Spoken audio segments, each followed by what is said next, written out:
This is Daily Blast Live. We're talking about what you're talking about. Get real. No. This Just is stop. a sham. It's finally here. Drum roll.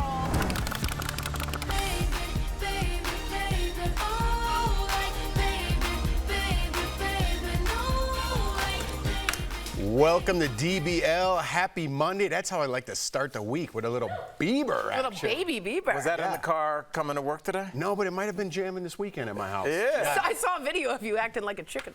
It was funny. Oh. Do you have your Bieber socks on? I don't, but I probably should have. You should have. I am happy for the Biebs, but let's get to the stories. Can you believe Justin Bieber was only 14 when that song came out? Well, now Justin has a baby of his own. He and Hailey announced the birth of their son on Friday. Justin posted this sweet pic with the caption, "Welcome home, Jack Blues Bieber." Jack is Justin's father's middle name, and it fits the pattern, and all of his siblings have the initials JB, including his dad. You could have left the blues out. It still would have been JB. With I Jack thought about Bieber. that too. Yeah, but blues, musician, I get it. Yeah. Also, there's a famous tweet he put out. It was like, "You're my boy, Blue." And Justin Bieber, and some people are saying that is why he named the I Blues. don't think that's Well, it was actually why. pointing to a picture of her pregnant, so that was a fake picture. So whatever it is, very happy. Mazel for the two. He picked out her manicure color, very important for that very picture. Really? That's the info I have for you. I'm a little disappointed, Jeff. We don't get to see that classic baby blanket that our kids were all wrapped up in. And the hat. And the hat. Yeah. But that fuzzy blanket will do. Yeah, that's great. I just, just take it another direction. I'm just really happy for Justin. You know, we've seen doing the show for years, young celebrities and megastars like he was. People can get anything they want, go down the wrong path, and that ends up being their storyline for the next 20 years. And he, at some point, made a decision that's so hard to do, which is to say, I'm not going to live like this anymore. Got himself a good partner, and look at him now. It's tougher than you think, and I'm really proud of him. That's a really tough thing, and I should have shaved today.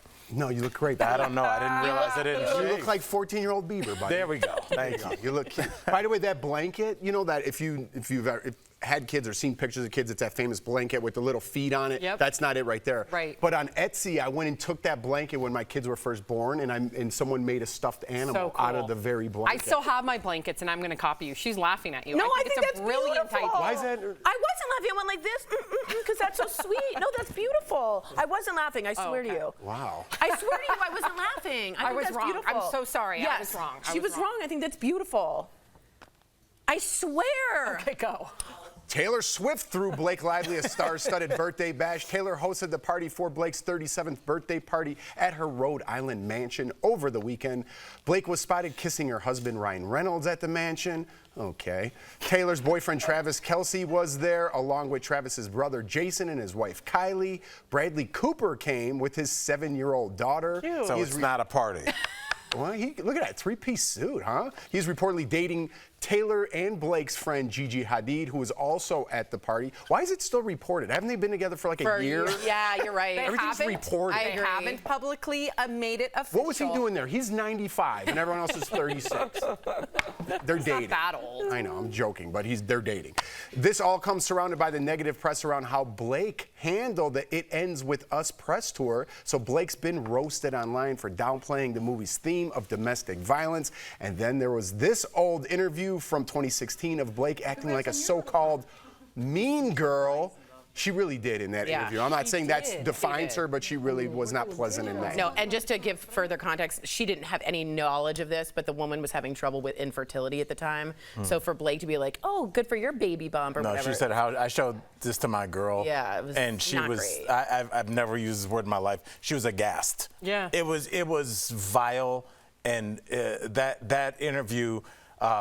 If somebody watched that like me, like I don't have any feelings about Blake Lively at all, good or bad. And so to watch that, it was one of, just because I think we've all been that interviewer, and just how powerless you feel when you're having your nightmare play out in front of you, because we're driving the interview like, what if this goes really bad? And Jeff goes, it'll be fine. And then you're in and you're like, wait, I think this is going bad. I just identify a lot more with the interviewer in that. I think everyone did. Yeah. It was Because I so think bad, Sam. People can see entitlement.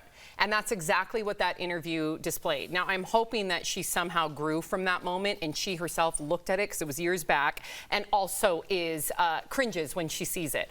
However, how many times do we cover stories where we naturally know if someone is in need, if we're talking about domestic violence, postpartum depression, whatever it may be, we naturally are like, intuitively, this is where you need to go if you need help.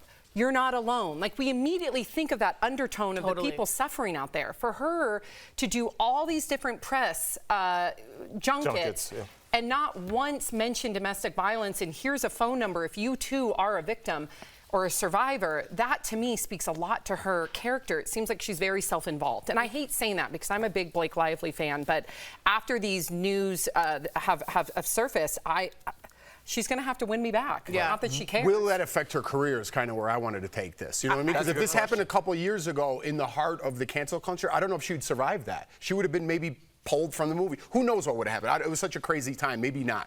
But do you think now we're kind of past that era and she could move on with her career, especially because of her notoriety with her best friend, Taylor Swift? I think she's worried. Sources are saying, again, this is all the tabloids saying she's really, really stressed out. She's really worried this is going to follow her. I agree with Sam here. Look, we gave her the benefit of the doubt. Interview after interview, and it was like, wear your florals, buy my Betty B's alcoholic spritzer. And like, as soon as the story started to shift, the whole narrative became a different lens. And if she says something, like, I think she needs to come out ahead of the story and be like, that was just a terrible way to promote. I should have changed course immediately. Especially when she was... I'm back on board. She was given real questions saying to talk about domestic violence. And she would avoid it. She would pivot it about her herself and her husband. Exactly. So now the quote is, my hairstylist yesterday was like, just wear your florals. That's the new thing about Blake Lively. So that she is cancelable and it's not a good look. I think it's not going to help her career. Yeah.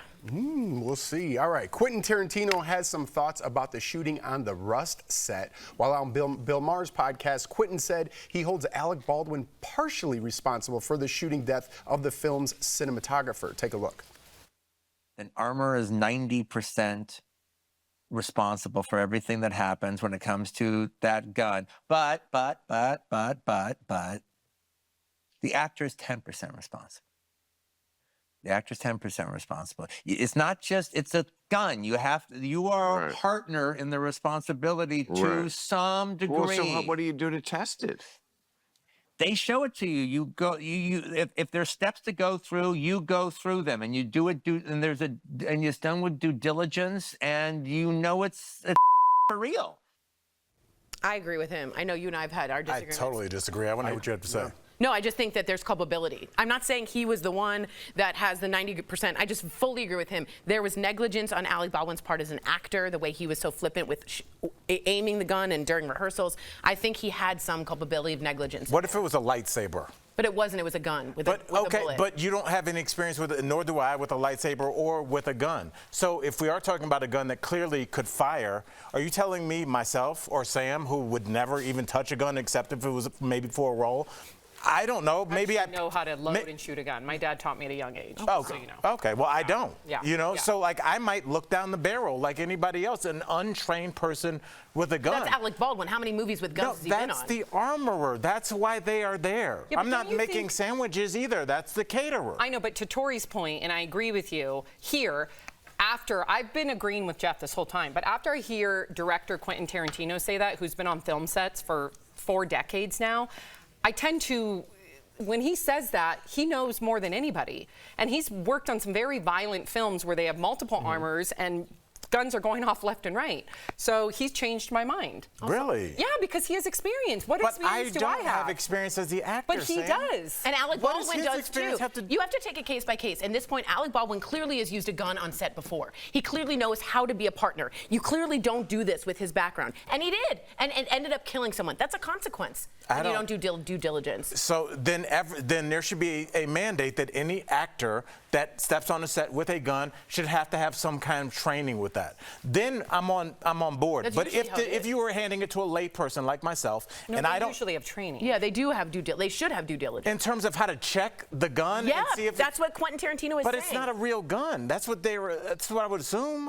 Jeff, have you been on set with an armor and guns or no? We're out of time, but Okay. no, I haven't. But just because Quentin Tarantino says something doesn't make it real. Well, he's there. I know. I'm with None of Al. us We're out have of been time. on Yeah. set with Yes, experience. an That's right. armor. He has. Okay. Coming up on DBL, everyone is talking about Cheryl Hines after her husband RFK Jr. endorsed Donald Trump. Plus, is Ben Affleck dating RFK Jr.'s daughter? And friend of the show, Dr. Drew, gives his thoughts on RFK Jr.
Welcome back. There's been a lot of drama with the Kennedys after Robert Kennedy Jr. dropped out of the race last week. Remember that from Seinfeld? Junior. Oh, Junior Mintz? Remember John F. Kennedy Jr.? Oh, Remember he's dating Elaine and he kept him. referring to him as that? I don't know, a little throwback there for the audience. But the big drama comes from RFK Jr. endorsing Trump. He even appeared on stage at a rally with him in Arizona. His wife, actress Cheryl Hines from Curb Your Enthusiasm, posted a response to her husband quitting the race. She posted this online, thanking everyone that worked on the campaign. However, her message did not mention Trump at all. And get this, there are rumors online that Ben Affleck may be dating Kik Kennedy. Kik is RFK Jr.'s eldest daughter. The two were reportedly spotted hanging out together at the Polo Lounge in at the Beverly Hills Hotel and other hot spots around town. Ben, tone it down. I know. She's 36. Okay, good. She looks young. Yeah, so she's good. 36, Okay. just to let you That's know. appropriate. But yeah, the body's not cold on J-Lo yet. Like, chill out, Ben. However, we don't know, though. They did officially split back in April. You're right. You're so absolutely when you think about it, it has been, what, 6 months now? Yes. Am I doing the math? I don't know. I just said yes. So You just seem confident. I was like, that sounds right. And I have a feeling J-Lo's seen somebody in the Hamptons, so... Wow. Why do you have that feeling? Something like you know. I don't know anything. It's because that's where she's been photographed every single Yeah, she's weekend. stuck up for there. like the last 3 months. Yeah. So, yeah. Is what there- do we think is about it- RFK Jr. and Cheryl Hines dodging it? Okay, here's what I'll say. First off, the Kennedy family is aghast, I will use your words, at this change. Not only would they never go to Trump, RFK Jr. himself wrote a tweet. Do we have that tweet? No? the tweet of RFK? Why are you looking for it like it's Okay, not in the really show. appear? Okay, great. He said he would also never go to Trump. I thought we had the tweet here. So everybody's completely like astounded that a Kennedy would go over to that side, all right? Now, Cheryl Hines is stuck in the middle. We all know Larry David introduced she and RFK Jr. She's a known Democrat, liberal, so is Larry David. I have a problem with her staying completely silent when it feels a little odd. At least say we just differ on opinions. Yeah. It just feels complicit in a way. Some people are going to be like angry with her. You're so public. Maybe just say we agree to disagree. That's what I would like to do. But that seems like dissension, and that, like, in the public, it has to be, you guys have to be a united front. And I think what we're forgetting, because we're kind of getting into their relationship because of this political situation, but before this, they were married, and they loved each other, and they had experiences together. So the idea that now politics comes in, and she's like, I love my husband, I don't love this decision, but I have to support him some way. But now, whatever she posts, whatever project she says, I'm excited to work with Sam in this new movie, whatever is there, the comments underneath are going to be political. So this directly affects. I don't think that she knew.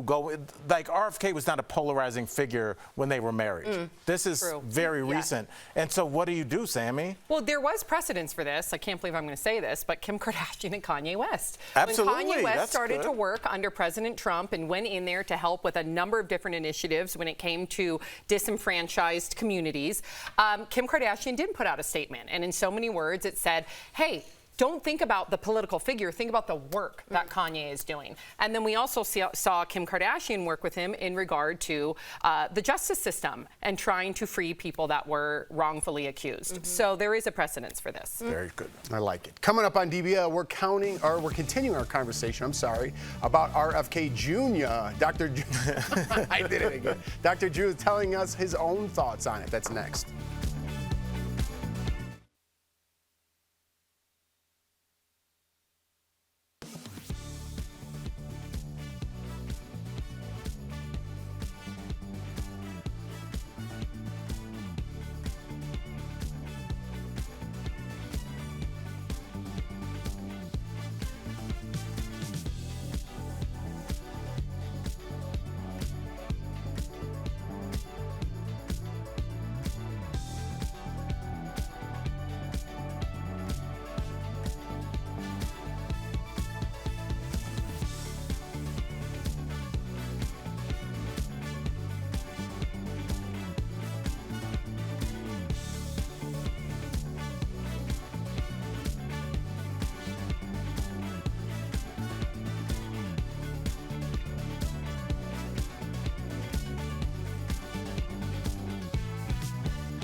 Welcome back. For the past couple of weeks, our top stories have either been politics or the death of Matthew Perry.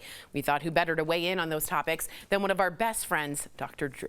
Earlier, we spoke with him just a day before RFK Jr. endorsed Trump to get his take on how he thinks this is all going to play out. Take a look. Dr. Drew Pinsky. Good to see you. I miss you guys so much. Oh my God. Just hearing you guys' voices bring me joy. We love you. It's been forever. Soak it up, buddy. and now you vaporized since the last time I saw you. Well, Dr. Drew, let's jump right in. Always good to see you. We were just talking about RFK Jr. before the break, and I know you had him on your show before and have done panels with him. Does him dropping out and possibly endorsing Trump, as it's being reported, we got it. We don't know if he's supporting Trump, but is this a surprise to you at all?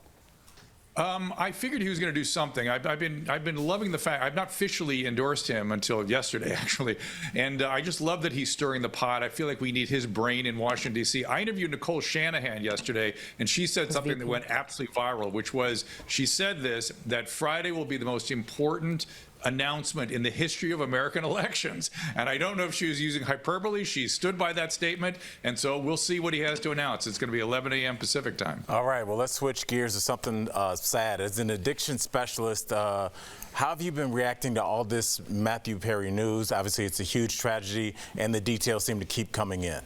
Yeah. So the fact that he was able to get his hands on that much ketamine, and that the medical professional who provided that to him, at least some of it, was somebody he met in treatment, is a disgusting, over-the-top transgression on the behalf of the clinician, number one. And I'm worried about the treatment program where this was allowed to happen. Number two, this is as bizarre as Michael Jackson getting his hands on propofol. The amount of ketamine, the routes of administration, bizarre, like wildly way out there stuff. And yet, although the press has got its hands on this, the reality is that is probably not the proximate cause of death. I've reviewed the autopsy, and the cause of death is what kills everybody, whether it's Whitney Houston or Prince. He was on an opiate. He was on two different benzodiazepines, lorazepam and Klonopin, which is bizarre. That is what made him not breathe when he went underwater. Ketamine may have pushed him down, but what suppressed his respiratory drive is the usual combo that should never be taken, benzo, opiate. But before we let you go, Dr. Drew, we've always loved having you on, and we want to ask, what is your favorite memory from working with us on DBL? Well, you know, when the producer asked me that, I remember the Super Bowl party I came to. Just hang out with you guys. That was it. There you but Sam, are. right now, Sam, I'm having a very personal, because it's you asked me the question. I'm thinking back to all of our days on HLN with Bert and stuff, and it really, I'm having kind of an emotional reaction. So there you go. That's what's affecting me right now. I'm getting emotional too, Dr. Drew, because, you know, we are only a couple weeks away from sunsetting and having you on, and you really kick-started my career. Well, it's your EP. Go. He's your biggest champion. I mean, I was there saying, "Hey, she's good." Remember us at Dupars or wherever we were, explaining to you how television works. Yeah. Do you remember also you guys at Dupars being like, "Okay, well now we are pivoting the show, and we're not going to need you anymore." and both of us going, Sam, it's not you. This is television. I know. It's terrible. It's just terrible. It is. You guys have taught me so much, and I'm forever grateful to you, and I love you. And I do want to tack one more thing onto that Super Bowl party. It's important. You drove me home. Yeah, I drove you home, and honestly, that was like that was the first Super Bowl party I wasn't hammered at. Whoa. I was sober for that party. And you drove Dr. Drew Yeah, and I was home. like, this is so weird. But not that because Dr. Drew was hammered. No. Let's make that clear. Yes. Let's make I was that just clear. like, oh, you can drive your own car home. Cool. Wow. It was like one perk from being sober. So that was a great memory I have, and that solidified, like, yeah, no drinking, man. Well done, my friend. It works if you work it. That's right. Congratulations. Thank you, Dr. Drew. DBL Nation, be sure to follow Dr. Drew on Rumble. And Drew's got great deals on the revolutionary age-reversing Fatty 15 and True Niagen. I'm not sure if I said that right. Probably Supplements. not. By going to the websites on your screen, you can also use the special codes we've listed to get a deal. Thank you so much for everything over the years, Dr. Drew. Appreciate you. We'll be right Mike. back. Miss you.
Welcome back. Good news for Ted Lasso fans. The show may be coming back for a 4th season. The 3rd season wrapped up last year. If you remember, three of the show's stars have been tapped by Warner Brothers to possibly come back for another season. Star Jason Sudeikis is believed to be involved in some form or fashion as an executive producer, but no word yet if he'll be back as Ted. You could be Ted. You were amazing. That's true. If You were really good. Anybody saw our Halloween episode 2022, you nailed it. Yeah, well, I don't know if you could have Ted Lasso without Ted Lasso. Couldn't you be Ted's brother? Ken. Ken Lasso? Ben Lasso. Jeff would watch it. You'd watch it either way. Okay, we'll see you tomorrow.